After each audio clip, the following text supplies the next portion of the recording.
రాష్ట్రపతి అభ్యర్థి ప్రతిపాదన పత్రాల్లో ఎన్డీఏ అభ్యర్థిని ప్రతిపాదిస్తూ సంతకం చేయడం అదృష్టంగా భావిస్తున్నట్లు రాజ్యసభ సభ్యుడు సీఎం రమేష్ తెలిపారు. ఎన్డీఏ అభ్యర్థిగా కోవింద్ను ప్రతిపాదిస్తూ తెదేపా రాజ్యసభ సభ్యుడు సీఎం రమేష్ సంబంధిత పత్రాలపై సంతకం చేశారు.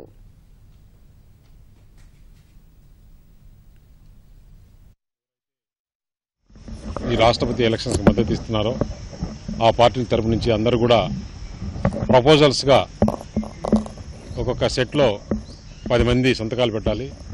నాకు ఈ అవకాశం వచ్చినానికి అదృష్టంగా భావిస్తూ, ఎందుకంటే మొట్టమొదటిసారిగా ఎన్డీఏకి ఈ అవకాశం రావడం, వాళ్ళు కూడా ఒక దళితుణ్ణి, ఒక విద్యావంతుణ్ణి ఈ దేశ రాష్ట్రపతిగా సెలెక్ట్ చేసిన దానికి వారికి ధన్యవాదాలు తెలుపుతూ, ఈ అవకాశం వచ్చిన నాకు కూడా మా పార్టీ తరఫున చంద్రబాబు నాయుడు గారికి ధన్యవాదాలు తెలుపుతున్నాను.